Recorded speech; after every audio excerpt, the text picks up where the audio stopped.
Assalamualaikum warahmatullahi wabarakatuh. Waalaikumsalam warahmatullahi wabarakatuh. Alhamdulillahirabbil alamin.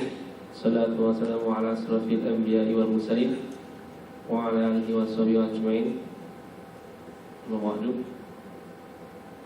Pertama mari kita panjatkan syukur kita kepada kehadirat Allah Subhanahu wa taala. Sampai hari ini, detik ini kita dapat dikumpulkan dalam kajian Cidi harian mingguan dengan Ustaz kita Abu Saufi.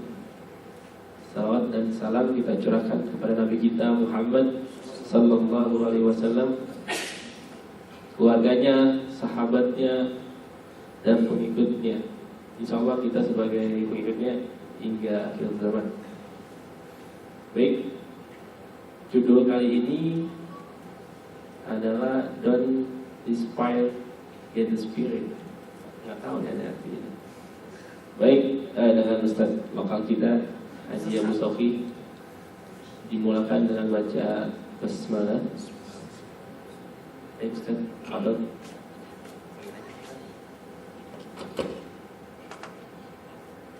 Bismillahirrahmanirrahim.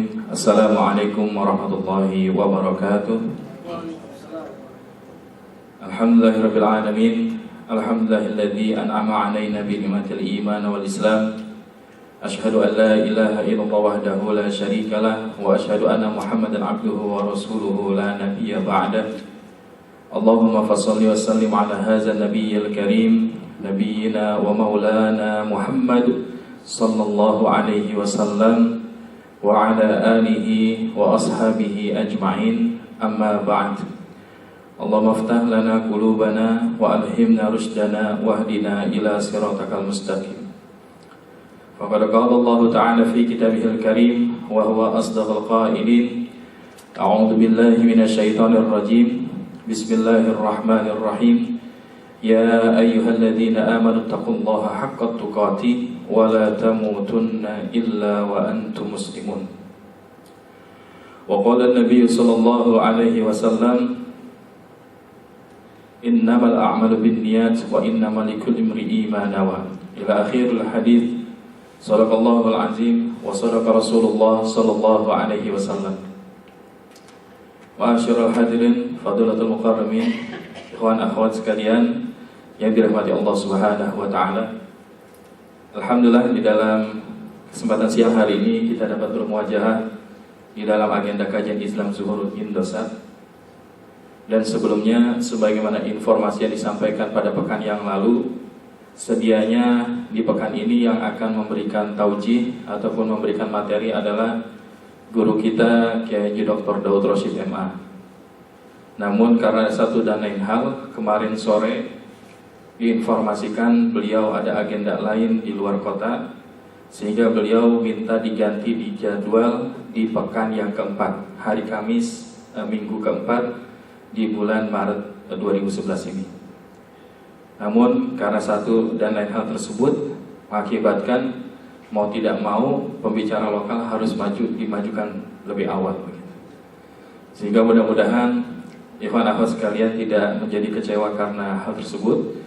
Insya Allah, walaupun bahasanya tidak ada rotan, akar pun jadi, mudah-mudahan akarnya pun insya Allah bisa memberikan manfaat minimal kepada akar itu sendiri dan kepada antum semua yang hadir di tempat ini. Amin ya rabbal alamin.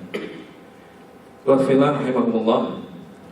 Kajian yang ingin Anda sampaikan ataupun materi yang ingin coba di-share kepada antum semua pada kesempatan siang hari ini adalah sebuah kajian tematik yang berjudul Don't Despair, Get the Spirit. Ini insya Allah teman-teman sudah paham artinya ya. Despair artinya adalah putus asa ya. Jangan putus asa, bangun semangat. Dan ini adalah merupakan sebuah tema yang insya Allah mudah-mudahan ke depan akan dibukukan. Karena kebetulan sudah dirancang beberapa bab untuk manajemen diri Islami. Ya, kita sudah pernah membahas kemarin itu Light Up Your Spirit. Dan sekarang kita coba angkat dengan tema Don't Despair, Get the Spirit. Tapi sebelum kita masuk kepada materi, sebagaimana kita lihat di gambar, ada sebuah kisah yang menarik dari buku Chicken Soup for the Soul dikabarkan bahwa sesungguhnya iblis di sebuah kesempatan melakukan aktivitas obral, obral dengan barang-barang yang notabene sebagaimana kalau kita datang ke toko hardware, maka pasti apa yang kita lihat hardware itu adalah menarik kita sesuai dengan fungsinya masing-masing, apalagi dilabelkan dengan harganya masing-masing.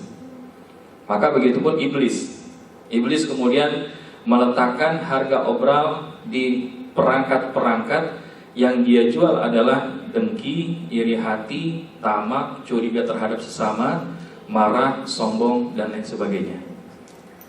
Tapi ada di pojok daripada toko di mana dia melakukan obral hal-hal tersebut, ada sebuah perangkat yang kelihatannya itu sudah cukup usang, bahkan aus. Namun demikian, ternyata perkakas tersebut walaupun sederhana, sudah cukup usang, bahkan aus, tapi adalah yang merupakan paling mahal di antara perangkat-perangkat yang lainnya. Kira-kira di antara hadirin sekalian ada yang bisa menjawab kenapa hal itu bisa terjadi? Ada yang bisa jawab? Atau perlu langsung jawabannya? Langsung jawabannya ya. Maka kata Iblis mengatakan, ya, karena perkakas ini adalah sangat mudah dipakai dan berdaya guna tinggi. Ya, jadi dikatakan kenapa itu mahal? Saya bisa dengan mudah masuk ke dalam hati manusia dengan alat ini dibandingkan dengan alat-alat yang lain.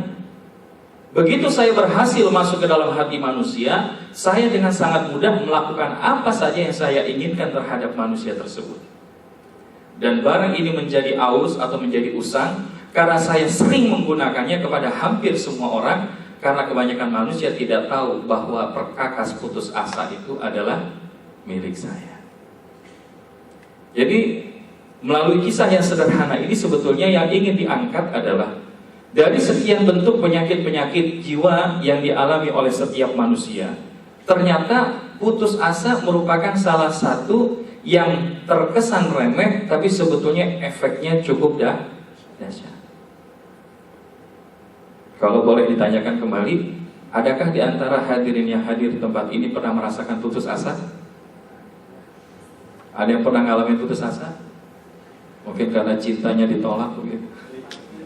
Atau mungkin karena tidak mendapatkan pekerjaan yang sesuai, atau mungkin hal-hal lainnya. Nah, ini akan kita coba bahas. Supaya apa? Supaya kita bisa mendapatkan persepsi yang jelas bagaimana seyogyanya seorang mukmin menghadapi penyakit putus asa yang kadang tanpa kita sadari syaitan berada di balik itu sehingga kita dengan mudah terjangkit penyakit putus asa. Baik, di dalam Al-Quranul Karim ada beberapa tempat pemaknaan putus asa. Ada kemudian dikutip dalam beberapa kata, ada yaksu, ada qanat, dan ada ablas. Tapi dalam kesempatan ini kita akan bahas dalam dua tempat saja, yaitu yaksu wal qanut. Berbicara tentang yaksu, maka di sini ada di dalam surat Yusuf ayat 87 di mana Allah Subhanahu wa taala berfirman, A'udzu billahi minasyaitonir rajim, ya bani yadhabu fatahassasu min Yusuf wa akhihi wa la tayasu min rauhillah innahu la yayasu min rauhillah illa al-qaumul kafirun. Wahai anak-anakku, pergilah kalian, carilah berita tentang Yusuf dan saudaranya. Karena di dalam kitab ataupun di dalam Al-Quranul Karim, di ayat-ayat sebelumnya diceritakan bagaimana tentang Nabi Yusuf alaihi assalam yang kemudian pada waktu tertentu dibawa oleh para saudara-saudaranya ke sebuah hutan, kemudian ditinggalkan di sebuah sumur. Setelah sekian lama melalui periodisasi yang kita bisa ketahui dari Quran surat Yusuf tersebut, didapati bahwa kemudian Nabi Yusuf berada di negara Mesir dan menjadi petinggi, bahkan di kedepan hari menjadi penguasa di kerajaan Mesir tersebut. Sementara ayahnya Yakub alaihi assalam adalah merupakan seorang nabi dan rasul yang amat mencintai Nabi Yusuf alaihi salam. Dan ini memang menandakan bahwa sebenarnya ketika seorang orang tua mencintai salah satu anak lebih dari yang lain, itu adalah hal yang wajar. Kalau di sini sudah ada yang punya anak? Ada nggak anak kesayangan? Ya istilahnya. Mesti ada. Ya. Ya.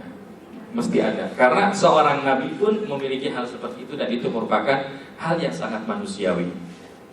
Namun kemudian karena demikian cintanya Nabi Yakub kepada Nabi Yusuf alaihissalam, maka setiap saat Nabi Yakub ini bahkan setiap ingat Nabi Yusuf menangis. Hingga saking banyaknya menangis, hingga mata Nabi Yakub ini mengalami kebutaan. Maka di sisi ini ada sebuah rasa penyesalan di antara saudara-saudara Nabi Yusuf, seraya mengatakan, apa yang bisa kami lakukan untuk melipur lara dari kesedihan ayah? Nah ini diantaranya. Wahai anak-anakku, pergilah kalian, maka carilah berita tentang Yusuf dan saudaranya, yaitu siapa? Bunyamin. Dan janganlah kalian berputus asa daripada rahmat Allah Subhanahu wa ta'ala. Wala tai'asu mir rauhillah. Innahu la yai'asu mir rauhillah illal qaumul kafirun. Karena sungguh tidaklah orang yang berputus asa dari rahmat Allah melainkan mereka kaum yang kafir. Ini udah jelas. Ya, jadi jangan sampai ketika kita mengalami sebuah perasaan di mana kita memunculkan perasaan putus asa, maka sungguh itu bukanlah akhlak Islami. Nanti kita akan bahas di slide berikutnya.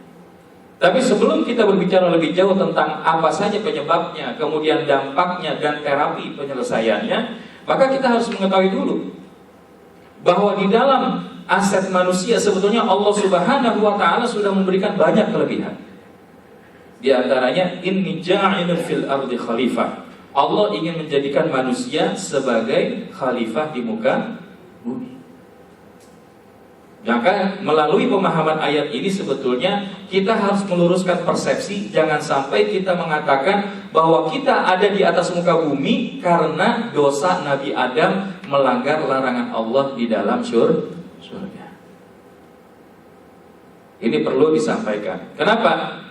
Karena sesungguhnya ketika terjadi di mana Nabi Adam alaihissalam bersama Bunda Hawa di dalam surganya Allah, pada hakikatnya adalah merupakan hak dari Allah untuk menciptakan Nabi Adam dan kemudian berada di dalam surga. Setelah itu kemudian dikenalkan dengan apa nama-nama benda dan lain sebagainya, maka tibalah rasa iri dari seorang iblis, ya, untuk kemudian menggoda Nabi Adam. Maka singkat kata dari cerita ataupun yang kita ketahui kisahnya di dalam Al-Quran, kemudian iblis berusaha menggoda Nabi Adam alaihissalam untuk memakan buah khuldi.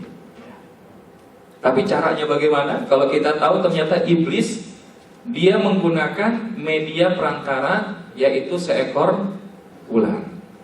Karena ternyata ular dulunya di dalam alam surga itu punya 4 kaki dan termasuk binatang yang paling bagus rupanya.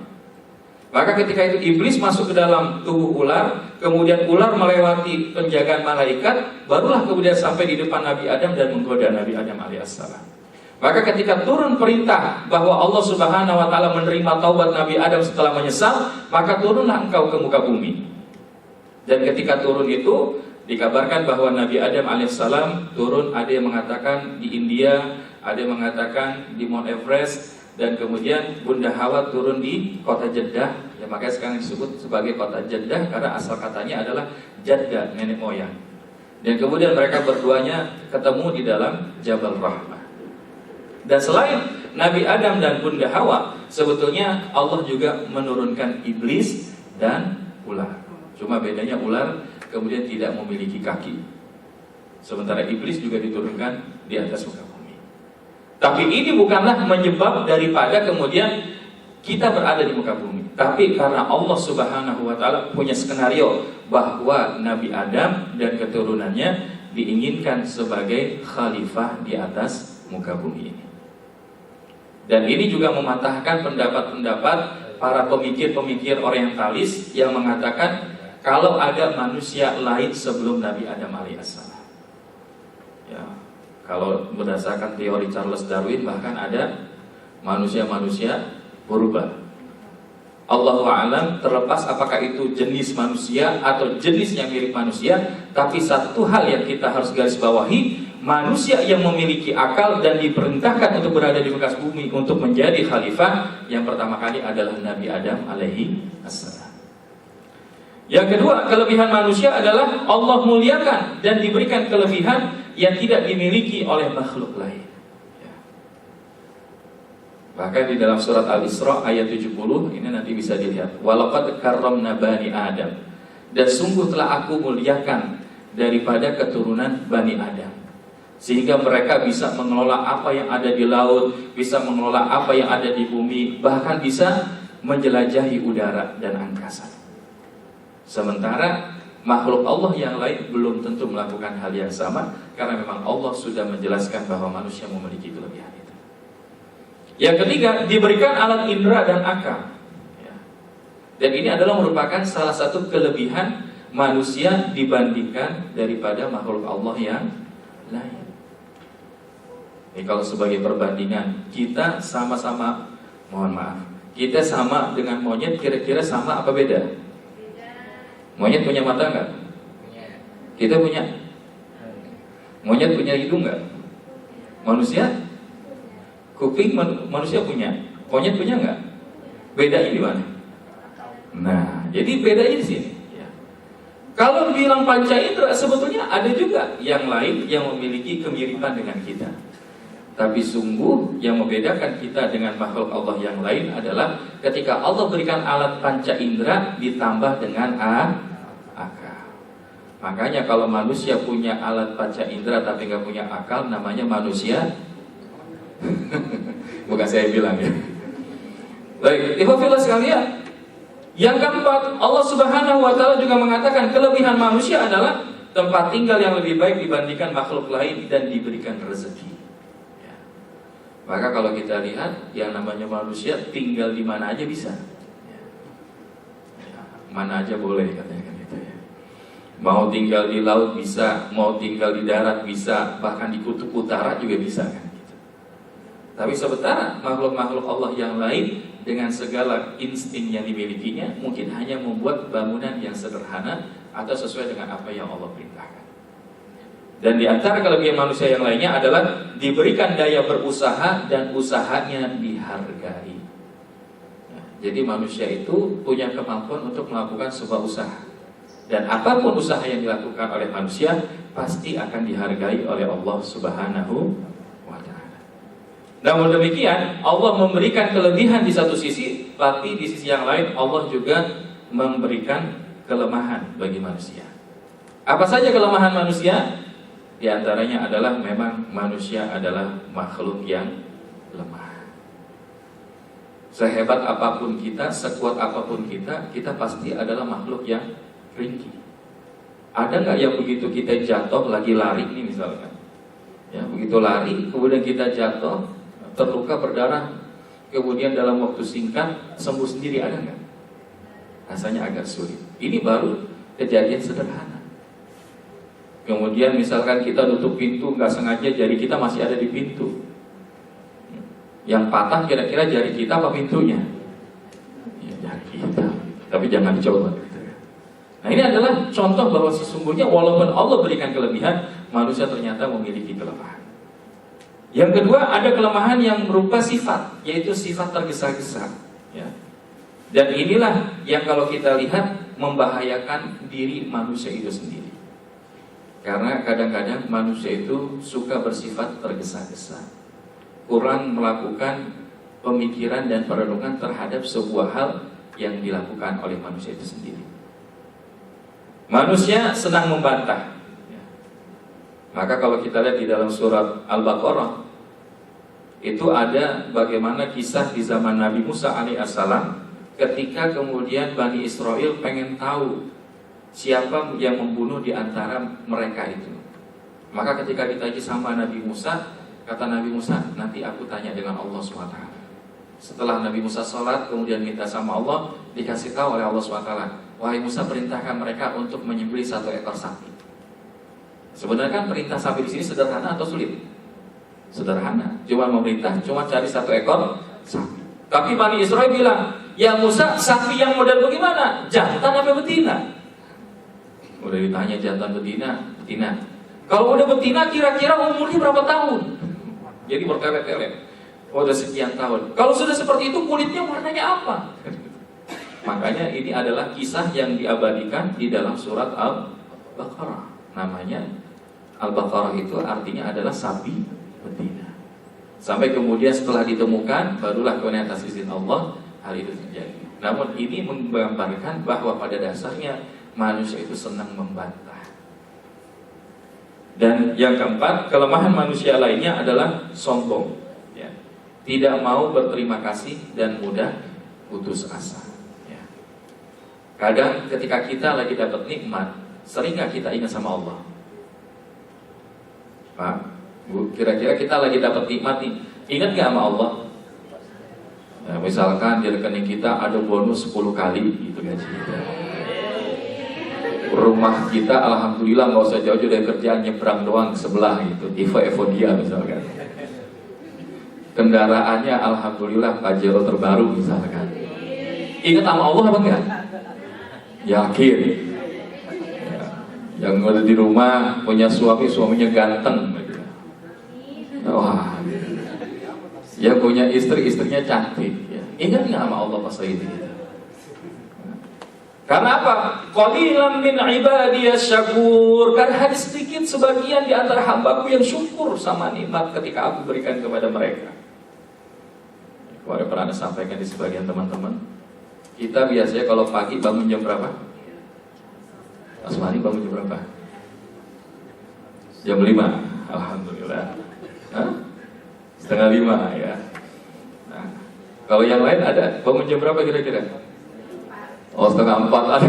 Tapi kalau Anda tanya lagi, mungkin ada yang lebih pagi lagi begitu. Katakanlah kita bangun jam setengah 5. Ya, sekarang udah jam berapa nih? Jam 13 lewat 05. Tapi sebelum saya cerita lebih jauh, ada kondisi yang sama. Ada seorang tetangga, dia ini punya penyakit amput. Tahu nggak penyakit amput? Amput. Apa? Nah, iya itu. Ya itu cuma kasar kalau bengek kan gitu. Nah, saya nggak mau ngomong gitu, jadi ngomong juga gitu kan. Katakanlah dia penyakit asma gitu. Begitu jam setengah 5 dia tersengal-sengal dan seterusnya gitu ya. Maka singkat kata dia harus dibawa ke rumah sakit. Ketika sampai di rumah sakit, apa yang diberikan pertama kali oleh dokter? Oksigen. Ya dikasih oksigen 1 ampul, 2 ampul sampai 5 ampul. Begitu jam 9, alhamdulillah bisa napas lagi. Ya. Tapi kira-kira sampai dia napas setengah 5 apa jam 9, habisnya berapa tuh biayanya? 875.000 rupiah. Pernah nggak kita gitu? Kalau kita pas bangun jam setengah 5, alhamdulillah kita bisa menghirup udara dengan sehat. Sampai kemudian sekarang kita masih bisa nafas. Ada nggak billingnya dari Allah SWT? Kita lewat plafon aja ada billingnya. Bahkan correction aja nelponin mulu. Terserah dia mau diblok apa enggak kan gitu. Pertanyaannya, ada nggak setiap bulan Allah ngasih billing bahwa wahai Zulfikar, ente sehari udah nyedot udara cukup boros misalkan gitu. Ada tagihannya berapa kali nyedot nafas gitu kan? Ada nggak? Tapi apakah Allah minta seperti itu? Enggak. Tapi kita kadang-kadang ngerasa sombong. Ya Allah, saya mau hidup begini-begini doang. Gaji nggak naik-naik, pangkat nggak naik-naik. Ngelamar di mana-mana nggak diterima, jodoh belum nyampe, waduh, putus asa bener itu ya. Padahal dia lupa ada nikmat, dia masih bisa napas. Dia lupa dia bisa nikmat, bisa mengaji sampai hari ini. Insya Allah. Nah, maka ini akan kita bahas. Jangan sampai jamaah pengajian kajian Islam Zuhur Indosat punya penyakit putus asa. Udah proses, ternyata belum rezekinya, gantung diri. Ekstrim ya itu gantung diri ya. Tapi kita Masya Allah, zaman sekarang itu terakhir kemarin di belakang kantor imigrasi Mampang ya, kalau baca detik itu ada seorang wanita muda usia 20 tahun. Awalnya dia yang bilang, ini apaan nih di pongpokan tempat sampah itu ada seonggok bayi yang masih terlilit pusar. Singkat kata, cari demi cari, fakta demi fakta, nggak taunya rujukannya dia yang nemuin padahal dialah ibunya. Sementara yang punya pos nggak tahu. Dan hari ini model yang seperti ini kira-kira sedikit apa banyak? Banyak. Banyak daripada orang-orang yang tidak mau bertanggung jawab. Dan ini adalah sebagai salah satu dampak dari putus asa. Maka kita akan melihat lebih jauh tentang bagaimana dalil Quran berbicara tentang jangan berputus asa. Tadi kita sudah katakan Allah berbicara tentang yaksu, ya, bahwa kita jangan sampai berputus asa. Yang kedua di dalam surah Az-Zumar ayat 53, Allah mengatakan, "Qul ya ibadiyalladzina asrafu ala anfusihim la taqnatu min rahmatillah innallaha yaghfirudz dzunuba jami'a innahu huwal ghafurur rahim." Katakanlah, wahai hamba-hambaku yang melampaui batas, asrafu, israfan, ala anfusihim, terhadap diri mereka sendiri, la taqnatu min rahmatillah. Jangan kalian putus asa daripada rahmat Allah Subhanahu wa ta'ala. Innallaha yaghfirudz dzunuba jami'an innahu huwal ghafurur rahim. Sungguh Allah ampuni dosa-dosa kalian semuanya, karena sungguh Dialah yang Maha Pengampun lagi Maha Penyayang. Bapak Ibu hadirin sekalian dirahmati Allah SWT, ada yang mengatakan bahwa ini adalah salah satu ayat yang diturunkan ketika Rasul SAW pernah mengajak Wahsy. Tahukah Wahsy itu siapa? Yang membunuh paman Rasulullah SAW, Hamzah bin Abdul Muthalib. Maka kata Wahsy, "Ya Rasul, kalau aku masuk ke dalam Islam, sementara di dalam Islam dilarang untuk berzina, berlaku syirik, kemudian melakukan kezaliman, membunuh, aku sudah melakukan semua itu. Apakah boleh aku masih bisa masuk ke dalam ajaran Islam?" Maka kata Rasul, silahkan. Kemudian ada turun, kalau tidak salah surah Al-Furqan ayat 70. "Ya Rasul, aku sudah tahu, tapi mungkin gak Allah ampuni dosa-dosaku?" Ya, maka kemudian turunlah ayat ini, bahwa orang-orang yang pernah melampaui batas di dalam hidupnya, jangan pernah sekali-kali berputus asa dari rahmat Allah Subhanahu wa ta'ala. Udah sekian tahun nyari jodoh belum ketemu-ketemu, ya. Jangan putus asa. Ya, kalau kata Ustaz Cinta itu di Majelis Mujahadah Cinta, jadilah engkau sebagaimana taman yang akan dihinggapi oleh kupu-kupu karena keindahan taman itu sendiri. Karena selama ini mungkin kita narik jodoh, ya, narik jodoh kan capek kan? Namanya juga narik. Coba kalau misalkan mengundang, kan? Dengan akhlaknya yang bagus, dengan apa yang dia miliki berupa kesolehannya, insya Allah, maka Allah akan berikan yang terbaik. Kesolehannya, insya. Baik. Nah, kita akan coba telaah lebih jauh. Apa sih kira-kira yang bisa menyebabkan seseorang itu putus asa? Ada yang ingin memberikan pendapat? Oke, yang pertama, terlalu mengenang masa lalu. Nah, ini trauma masa lalu, ya. Asal jangan sampai trauma masa lalu, kemudian begitu ada media Facebook CLBK.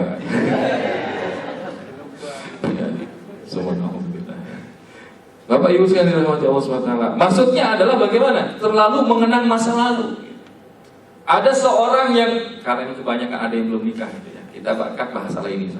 Ada orang yang usianya sebetulnya sudah cukup untuk menikah, tapi dia takut untuk menikah. Kenapa? Karena mungkin dia melihat pernah ada pengalaman masa lalu yang menyebabkan dia tidak bisa melangkah. Saya ingin memberikan analogi yang lain. Kira-kira Mas dan Mbak, ya, tahu nggak bagaimana pawang gajah di daerah Lampung itu menciptakan gajah liar? Ada yang tahu? Nah, ayo silakan dibantu dong. Ya, ada yang tahu bagaimana cara menjinakkan gajah liar? ketok palanya. Oke. Ada lagi yang lain? Rantai. Ada lagi yang lain? Kasih makan. Oke. Ada lagi yang lain? Oh, dielus-elus, dibelai gitu ya. Gajah liar dielus-elus gitu. Ya, gajah liar dielus-elus gitu. Ya, dikasih makan. Oke, ada lagi yang lain? Kasih rokok. Wah, berarti gajahnya ngerti habis makan di warteg kan gitu. Padahal tahu nggak yang dilakukan oleh pawang gajah ketika dia menaklukkan gajah liar? Yang pertama adalah dikeker, kemudian ditembak dengan obat bius. Sampailah, cup.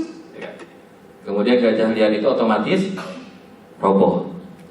Nah, setelah roboh, barulah pawang gajah tadi ada yang bilang merantai. Dirantai salah satu kakinya, kemudian diikatkan di satu pohon yang besar, kemudian dibiarin aja. Apa yang terjadi dengan gajah itu? Maka ketika dia sadar, wah dia lapar. Ya.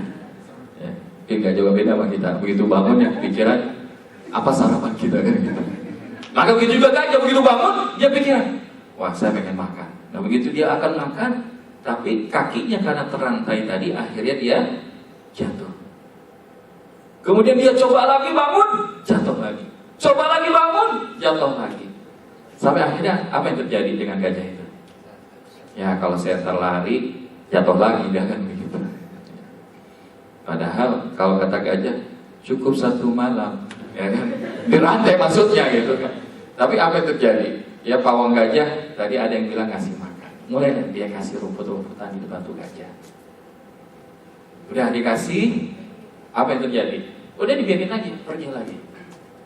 Kira-kira gajahnya masih berusaha pengen lepas nggak?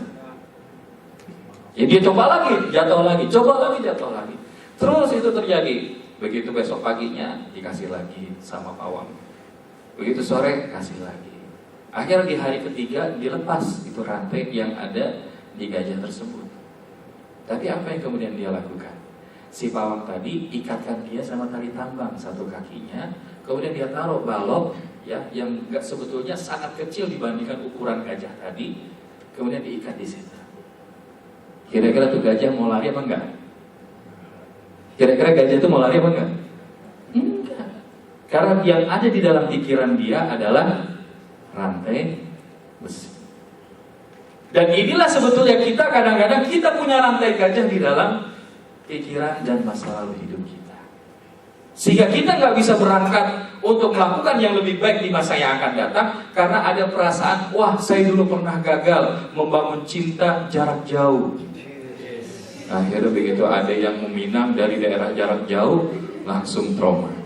Oh saya punya trauma dengan calon yang sebetulnya dulu dari daerah tertentu. Jadi hal-hal ini sebetulnya adalah rantai gajah yang kadang-kadang membelenggu pikiran kita untuk maju. Di dalam hal ibadah misalkan. Kalau boleh dilihat dari depan, kayaknya sih ahli qiyamul lail semua ini dari depan insyaallah. Gak ada yang lewat qiyamul lailnya. Maksudnya saking gak adanya gitu kelewat dulu gitu. Kadang-kadang kira-kira kalau ditanya qiyamul lail itu susah apa gampang?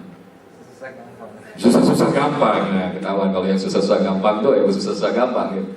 Kalau lagi semangat ya sholat, kalau yang nggak semangat ya tidur. Nah, ini ada belenggu ya. Padahal kita harus mendobrak rantai gajah itu. Padahal Allah jadikan waktu qiyamul lail itu adalah salah satu waktu yang paling berharga bagi kehidupan seorang. Nah jadi sebetulnya kalau kita bahas ini gak cukup ya, materi ini setengah jam atau 45 menit. Biasanya kalau di agenda yang lain bisa sampai 2 jam. Tapi kita akan singkat. Jadi intinya seseorang bisa putus asa karena terlalu terbawa trauma masa lalunya.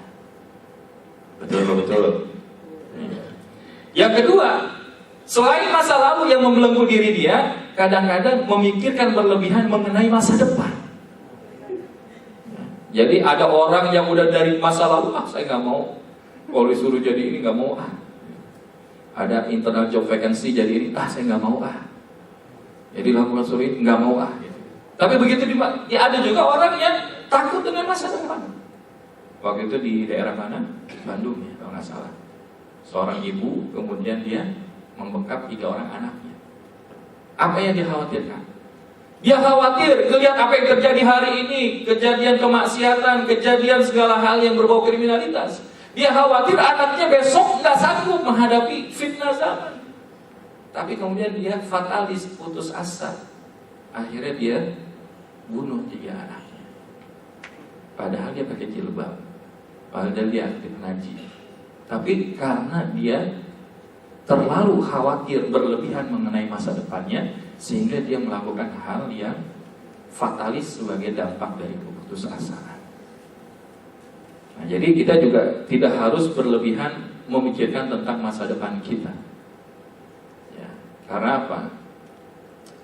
Today is history, yesterday is history, tomorrow is a mystery. Hari ini adalah sejarah dan esok hari adalah misteri. Kita nggak ada yang bisa menjamin bahwa kita 1 tahun ke depan, 2 tahun ke depan masih di Indosat. Bahkan sekarang itu kalau kita lagi iseng-iseng absen fingerprint, ada yang sudah berolok-olok. Bunyinya bukan please not try again, please resign. Wah, alhamdulillah. Padahal ini tempat kita. Kita gak akan tahu tentang kehidupan kita di masa yang akan datang. Ingin menjadi apa kita, seberapa banyak anak kita. Makanya termasuk program keluarga berencana, sebetulnya bagi seorang keluarga muslim tidak memahami itu secara letterlock. Padahal justru kata Rasul, Allah akan membangga-banggakan seorang muslim dengan banyaknya keturunan. Tapi kita kadang-kadang 2 anak cukup. Padahal ada negara lain yang dia tidak mengenal Tuhan, pahamnya komunis, tapi punya anak bererot gitu ya. Maka ini yang harus kita kembalikan. Jangan sampai kita malah merasa khawatir bahwa rezeki padahal Allah sudah jamin. Ya. Makanya kalau seorang keluarga punya anak, kira-kira itu maunya Allah atau maunya orang tua? Maunya Allah atau maunya orang tua? Maunya Allah. Ya maunya Allah berbuat kan enggak? Maunya orang tua, cuman kemudian atas izin Allah kemudian melahirkan keturunan. Makanya kita di sini harus yakin bahwa rezeki itu Allah sudah jamin. Seorang muslim tidak boleh khawatir bahwa rezekinya ke depan itu tidak ada. Ketika kita berada di dalam rahim ibu kita minta nggak sama Allah dikasih makan? Enggak. Tapi Allah kasih nggak makanan buat kita? Kasih. Apalagi yang lainnya. Baik, yang ketiga, sebab-sebab seseorang putus asa adalah pemikirannya dangkal dan jauh daripada nilai-nilai yang terkandung di dalam Al-Quran. Karena dia nggak pernah ngaji. Makanya kalau orang yang ngaji harusnya dia nggak putus asa. Singkat aja. Yang keempat, dia belum mengenal Allah Subhanahu Wa Taala dan bersuuzon bahkan kepada Allah. Ya, jadi dia ngerasa hidupnya apes mulu. Ya Allah, kenapa Engkau takdirkan hidupku apes begini? Ada nggak yang mau begitu doanya? Padahal jangan sampai kita mikir begitu. Pasti Allah memberikan sesuatu yang kadang-kala sebetulnya kita belum tahu hikmahnya untuk kita. Banyak kejadian-kejadian yang kadang-kala ini terjadi karena kita lebih dulu suuzon kepada Allah Subhanahu wa Ta'ala. Yang kelima, hidup di lingkungan yang didominasi oleh putus asa. Maka kemarin tuh ketika kita sempat dihebohkan dengan anak usia berapa tahun? 3 tahun, udah bisa merokok, kemudian dia ngomongnya tuh kayak ngomongan orang dewasa, cercaannya. Wa'iyadzubillah. Nah itu karena dia hidup di lingkungannya seperti itu. Jadi ini adalah sebab-sebab seseorang mudah putus asa itu, lihat lingkungannya. Apakah lingkungannya itu memang mendorong dia untuk menjadi orang yang berputus asa atau tidak? Nah, kalau sudah hal seperti itu, maka pasti sebab-sebab putus asa yang lainnya dia nggak punya cita-cita dan tekadnya itu lemah. Sekarang kalau boleh nanya, Mas dan Mbak sini punya cita-cita nggak? Yakin? Apa cita-citanya Mbak Sarah? Kawin. Nikah maksudnya? Iya. Siapa yang punya cita-cita nih? Mas Fahmi. Cita-citanya apa? Nikah juga, ya tinggal ketemuin aja sama nikah dua-duanya kan.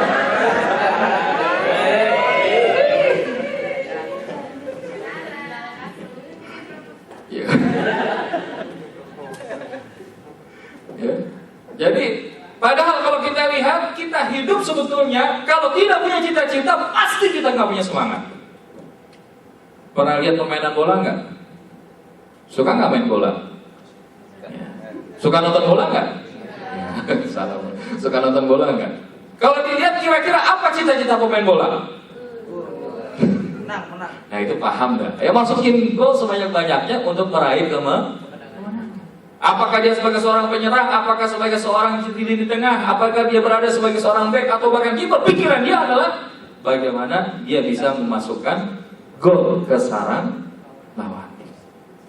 Maka cita-cita itulah yang membuat para pemain bola itu fokus. Coba kalau pemain bola itu nggak punya cita-cita ngegolin ke gawang lawan, kira-kira apa yang terjadi? Ya dia main-main ya kan. Menyerang bukan nyerang ke gawang lawan, dia iseng main ke belakang itu masukin ke gol gawang sendiri. Artinya kalau kita nggak punya cita-cita, pasti kita menjadi orang yang akan sangat mudah putus asa. Dan sebaiknya cita-cita kita, mungkin ada di antara kita yang punya cita-cita pengen punya suami yang soleh, ganteng, tampan, anak tunggal, keturunan jenderal dan seterusnya gitu. Atau sebaliknya, seorang ikhwan pengen mengharapkan seorang akhwat yang solehah, cantik, dokter, anak tunggal, ya. Darah biru dan seterusnya gitu. Padahal itu cuma hanya sekedar sasaran antara. Karena kadang-kadang kita udah naruh proposal tinggi-tinggi, begitu nikah belum tentu. Karena kuncinya adalah bagaimana kemudian dia menjalani pernikahan itu sendiri.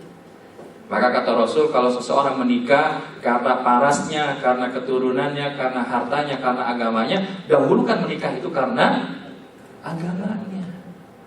Maka insya Allah itu akan lebih baik daripada ketika seorang menikah karena yang lainnya. Tapi bukan berarti karena agamanya itu, ya kita kemudian menjadi orang yang kaku. Tentu ada pembahasan kufu dan lain sebagainya, ta'aruf dan lain sebagainya. Makanya dengan menikah cara Islami sebetulnya potensi putus asa itu bisa ditekan. Coba kalau ketemuan langsung di Facebook, ketemuan langsung di mana? Kafe, ya kan? Ketemuan langsung di komunitas. Kalau komunitasnya baik sih masih mending. Kalau komunitasnya nggak baik, belum tentu kita bisa mendapatkan apa yang kita dapatkan. Tapi kalau misalkan setelah pengajian ini Ustaz, ya alhamdulillah ikhwannya ada yang belum nikah, nih saya kasih proposal ini, tinggal dibagi aja sama yang akhwatnya kan. Nah sekarang ini banyak ikhwan yang takut walimah gitu ya. Rendah cita-cita dan tekad yang lemah gitu kan. Maka kita hidup sebaik-baik cita-cita kita apa? Meraih ridho Allah Subhanahu wa ta'ala. Kita punya istri solehah, kita punya suami yang soleh. Kalau sama-sama beribadah meraih ridho Allah, itu jadi mulia. Punya harta yang melimpah, punya rumah yang bagus, punya mobil yang mantap, kalau digunakan untuk beribadah kepada Allah, itu jadi bernilai. Bahkan termasuk ketika kita bekerja.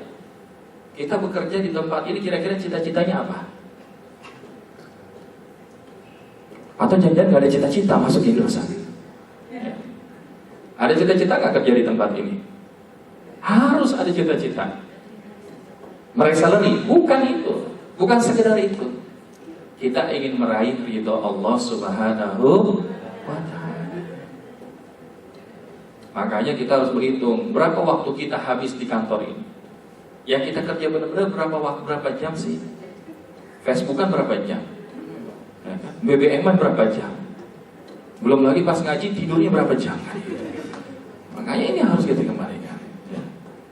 Jangan-jangan kita ngaji datang, nah, tapi Waktunya ngaji 45 menit, alhamdulillah istirahatnya 30 menit kan gitu. Jadi ngajinya di bawah alam sadar.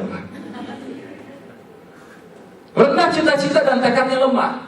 Begitu juga teman-teman hadir di tempat ini, cita-citanya adalah marudhatillah, meraih ilmu karena Allah. Tapi kalau tekadnya lemah, masya Allah. Maka coba lihat. Ini kalau dilihat model duduknya udah berubah berapa kali nih dari tadi pertama. Makanya jangan bilang kalau setan nggak ada tempat pengajian, masih ada. Ya kan? Ada yang modelnya begini kesemutan ya kan. Coba kalau nonton di 21, 2 jam begitu kagak bergerak-gerak kan. Ada nggak model begitu? Wah, alhamdulillah nggak ada di sini. Amin ya robbal alamin. Soalnya nggak bergerak-gerak tadi dia cuma boleh 2-3 posisi sih. Kalau yang laki-laki sih alhamdulillah nih. Bedanya kalau laki-laki dia nggak bergerak tapi maju ke depan. Allahu a'lam. Baik, ikhwan sekalian, ini semua putus asa ya. Jadi karena kita rendah cita-citanya, tekad kita lemah, kita mudah putus asa. Dan kita akan lihat apa akibat dan dampak buruk dari putus asa. Enggan menunaikan kewajiban. Ya. Jadi kalau kita udah putus asa, terserah deh apa kata orang. Terserah, kan mulut-mulut gue. Ini badan gue kan gitu. Maka dia akan menjadi orang yang enggan menunaikan kewajiban. Yang lebih parah lagi, dia mempengaruhi orang lain agar enggan untuk menunaikan kewajiban. Udahlah, daripada ngaji, ente sini aja. Ya, ini kebetulan lagi ada Farmville gitu kan, Farmville. Maka sungguh aneh tapi nyata gitu ya. Di negeri kita itu ada seorang selebriti bilang, saya jadi terbiasa bangun jam 3 pagi. Ketika ditanya kenapa? Karena saya harus memetik apa yang sudah saya tanam di Farmville gitu. Di Facebook gitu kan, Farmville di Facebook itu. Sampai dia kemudian bangun jam 3 pagi hanya cuma buat melakukan itu. Ya. Artinya dia ngajakin orang lain juga mengajukan hal yang sama. Yang ketiga, tunduk dan menyerahkan diri kepada orang-orang yang memusuhi Allah dan Rasulnya. Maka kalau orang udah putus asa, ini amat dekat dengan kekafiran. Makanya walam tardu angkal yahudu walam nasara hatta tattabi'a millatahum, ini jelas. Yang menjadi sasaran pertama narkoba itu bukan orang-orang tua, tapi generasi-generasi muda produktif dari kalangan umat Islam. Coba kita lihat jaringan narkoba. Kira-kira yang diuntungkan kira-kira umat Islam atau orang luar Islam? Dan inilah jadinya kalau kita menjadi generasi-generasi putus asa. Orang-orang yang melakukan aktivitas narkoba itu amat dekat dengan keputusasaan di dalam hidupnya. Ya, mungkin karena ada masalah broken home, atau mungkin karena masa lalunya tadi, atau dia bingung nggak punya kerjaan, atau dia banyak hal-hal yang tadi menjadi penyebab dari putus asa dia tadi. Akhirnya dia akan dekat dengan aktivitas kekafiran, ya, mengambil jalan pintas. Kalau tadi narkoba, mungkin juga dia berzina atau dia melakukan hal-hal maksiat lain. Ini sangat dekat. Karena apa? Dampak dari ketika dia putus asa. Yang keempat, bersikap santai, lamban dan ceroboh. Kalau orang udah putus asa tuh gitu bawaannya. Jadi mau ngesot kek, mau nggak ngesot kek, terserah saya. Dan sebetulnya yang lebih berat adalah dia akan menanggung dosa diri dan orang yang mengikuti keputusasaannya. Ya, jangan sampai kita menjadi orang-orang yang putus asa. Ya, pernah baca sebuah artikel itu, ada film kalau nggak salah yang dimainkan oleh On the City, ya, Sex on the City itu ada figur satu orang yang kemudian itu diikuti oleh wanita lain di dalam realitas hidupnya, dan dia sampai berapa tahun, 5 tahun atau 10 tahun sudah berhubungan dengan 1000 laki-laki. Dan selama berhubungan itu dia tulis biografinya gitu. Nah, ini adalah ciri orang-orang putus asa. Dia tidak punya cita-cita dan akhirnya dampaknya dia akan menjadi dan dia menanggung dosa dari apa yang dia lakukan. Alhamdulillah rahimakumullah. Nah, kalau sudah terjadi akibat dan dampak buruk putus asa, maka apa yang harus kita lakukan? Maka untuk terapinya adalah zikir, memperbanyak zikir kepada Allah Subhanahu wa ta'ala, serta berhusnuzon kepada Allah. Berhusnuzon, mungkin hari ini kita masih kerja di tempat ini karena Allah menginginkan kita untuk menjadi pemakmur agama Allah di lingkungan Indosat dan Bogor. Mungkin kita masih berhusnuzon sama Allah sampai saat ini Allah belum memberikan jodoh yang terbaik karena Allah sedang mempersiapkan pangeran ataupun princess yang terbaik untuk kita di masa yang akan datang.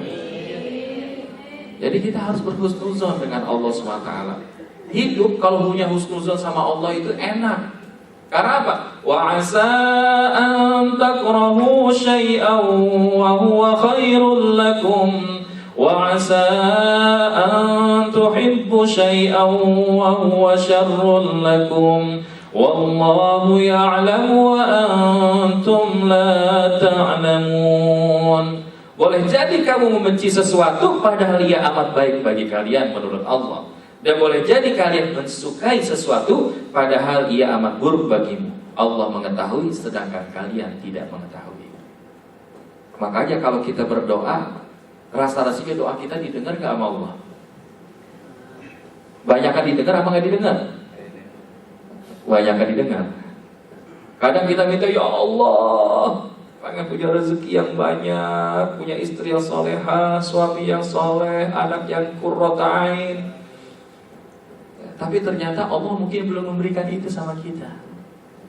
Karena apa? Mungkin Allah tahu tentang kapasitas diri kita. Maka ini harus kita kembalikan. Pasti Allah sudah mempersiapkan yang terbaik untuk kita. Tapi bukan berarti kalau sudah ada kemudahan untuk menikah memperlambat. Itu nanti akan jadi mudarat. Akan menjadi satu hal yang akan berdampak tidak baik baginya. Khianat. Ya, alhamdulillah misalkan Mas Fani, insya Allah sudah jelas nih calonnya gitu kan. Rezekinya udah ada gitu kan. Tinggal dilakukan gitu. Jangan kelamaan nunggu eksekusi, kecapean escalate kan gitu. Jadi kadang kita membenci sesuatu padahal menurut Allah itu yang terbaik. Tapi ada juga kadang-kadang kita menyukai sesuatu menurut Allah itu belum baik. Makanya kalau kita suatu saat misalkan sekali lagi masalah jodoh, ya Allah, kalau misalkan dia yang terbaik, maka dekatkan ya Allah. Tapi kalau dia belum yang terbaik, maka jauhkan. Itu kan doa kalau kita minta sama Allah. Tapi jangan sampai kita doa maksa sama Allah. Ya Allah, kalau dia yang terbaik, maka dekatkan kepada saya Allah. Kalau dia masih belum terbaik, tetap saya mau sama dia ya Allah. Ya, berarti doanya maksa kan gitu. Berarti udah melupakan unsur pilihan Allah Subhanahu. Yang kedua, meyakini bahwa putus asa adalah akhlak orang kafir. Sebagaimana tadi sudah kita bahas surat Yusuf ayat 87. Innahu la yai'asu min ruhillah illal qaumul kafirin.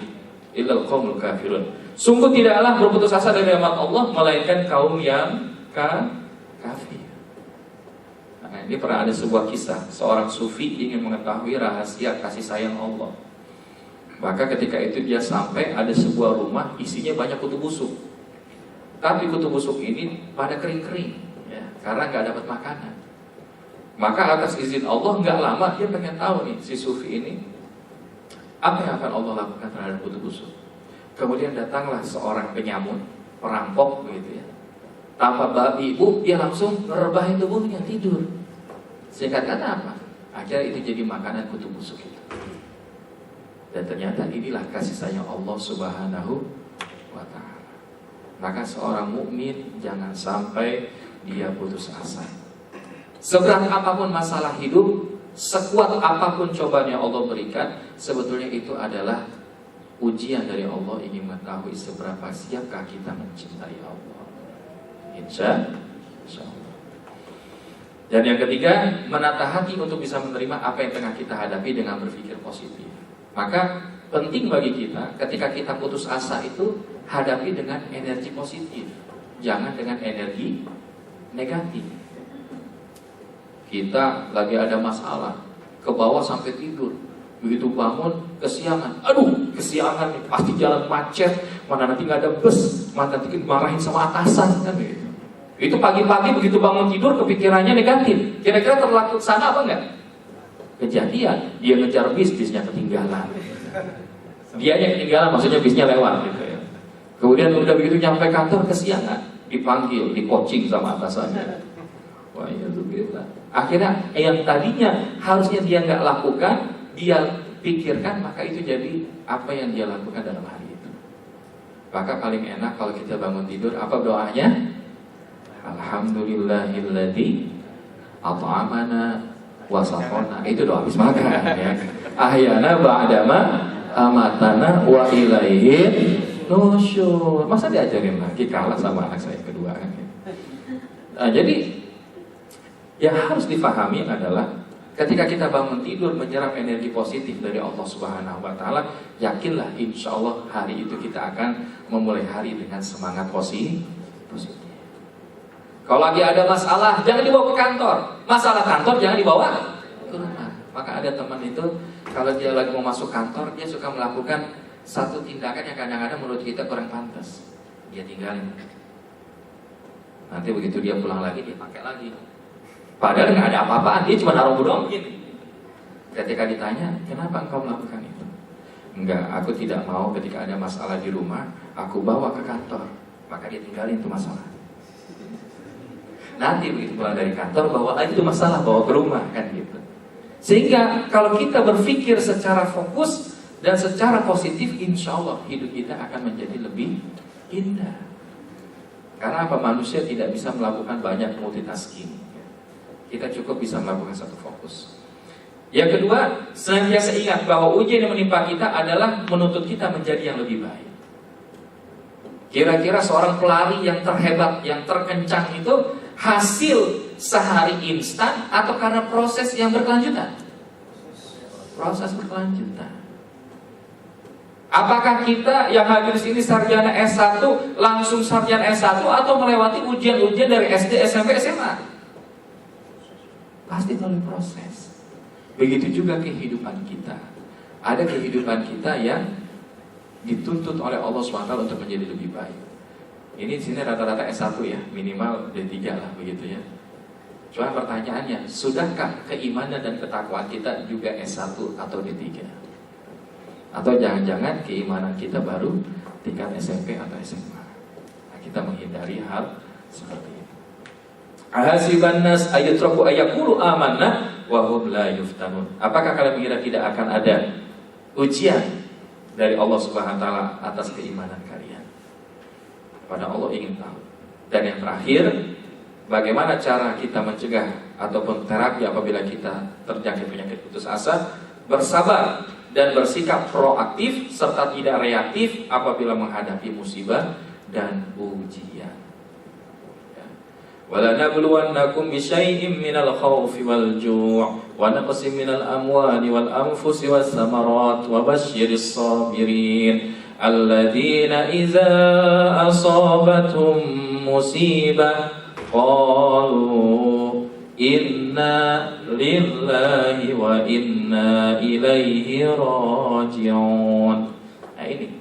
Jadi kalau kita lagi diuji sama Allah, ya kita kurang harta kita kurang apa yang menjadi milik kita kembalikan. Inna lillahi wa inna ilaihi raji'un. Maka kalau kita bersabar, itu sudah menyelesaikan setengah dari masalah kita. Mudah-mudahan apa yang Ana sampaikan di kesempatan siang hari ini menjadi manfaat. Sebetulnya sekali lagi materi ini enak sekali kalau kita bahas 1 hingga 1,5 jam ke depan begitu ya. Tapi karena waktu juga yang membatasi, bahkan ini pun sudah melampaui. Apabila ada yang mungkin nanti ingin menambahkan silahkan. Tapi untuk sementara Ana cukupkan. Alhamdulillah falatakuna minal mumtarin. Assalamualaikum warahmatullahi wabarakatuh. Baik, terima kasih Ustaz Zulun. Mungkin catatan Anda nggak ada ya? Semua udah jelas, sepertinya udah seperti pintar.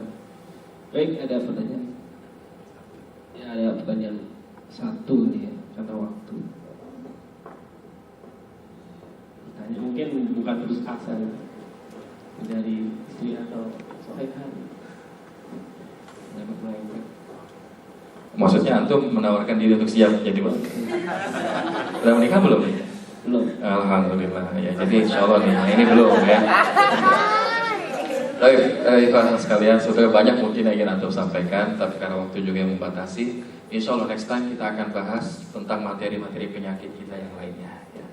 Mungkin ada penyakit sombong, penyakit iri hati, dan lain sebagainya. Insya Allah nanti kita akan singgung, tapi untuk kajian putus asa cukup. Ya. Baik, kita akan doa sebentar ya. A'udzubillahi minasyaitonir rajim. Bismillahirrahmanirrahim. Alhamdulillahirabbil alamin. Allahumma shalli wa sallim ala Muhammad wa ala alihi wa ashabihi ajma'in. Allahumma qsim lana min khashyatika ma tahulu bihi bainana wa baina ma'siyatik wa min ta'atika ma tuballighuna bihi jannatak wa min al-yaqini ma tuhawwinu bihi 'alaina masa'ib ad-dunya wa mat'ana Allah bi asma'ina wa absarina wa quwwatina ma abadan ahyaytana waj'alhu warithan minna waj'al tharana 'ala man zalamana wansurna 'ala man 'adana wa la taj'al ad-dunya akbar hammina wa la mablagha ilmina wa la taj'al musibatana fi dinina wa la tusallit 'alaina bi dhunubina man la yakhafuna wa la yarhamuna. Ilahana, ya Allah, jangan Engkau jadikan kami menjadi hamba-hamba-Mu yang lemah, yang berputus asa dan mudah terpengaruh dengan godaan dan bujuk rayu syaitan musuh kami, ya Allah. Allahumma Rabb, persatukan hati-hati kami dalam semasa cinta semata-mata karena-Mu, ya Ilahana. Mudahkan segala hajat kami dengan hajat yang terbaik dan Engkau ridhai, ya Allah. Apabila di antara tempat ini yang belum Engkau anugerahkan keturunan, maka berikanlah keturunan yang saleh salehah. Ya Rabbana, yang belum memiliki pasangan, anugerahkan jodoh yang terbaik di sisi-Mu, ya Allah, dengan jodoh yang terbaik, dengan kesolehan ataupun kesolehaannya, ya Allah. Allahumma ya Rabb, anugerahkan kepada kami rezeki yang halalan, thayyiban, mubarakan, lagi luas dan banyak, ya Allah. Dan Kau jadikan kami hamba yang berhutang di dunia dan tidak mampu melunasi ketika kami dipanggil oleh-Mu, ya Allah. Ampuni segala dosa-dosa kami, ya Mujibas Sa'ilin. Terimalah taubatan nasuha kami, ya Mujibas Sa'ilin. Dan akhirkan kehidupan kami dalam kebahagiaan husnul khatimah. Rabbana atina fid dunya hasanah wa fil akhirati hasanah wa qina azaban nar. Subhanakallahumma wa bihamdika asyhadu an la ilaha illa anta astaghfiruka wa atubu ilaik. Walhamdulillahi rabbil alamin. Baik, terima kasih atas pandangan saya. Mungkin ada catatan satu, bahwa kita harus mempunyai cita-cita, namun cita-cita itu tidak hanya kita alamikan saja. Semoga acara kali ini memberi kita spirit baru dari pribadi yang good menjadi great, insyaallah. Baik, kita tutup dengan baca hamdalah, istighfar, doa penutup majelis. Ya, terima kasih. Assalamualaikum warahmatullahi wabarakatuh.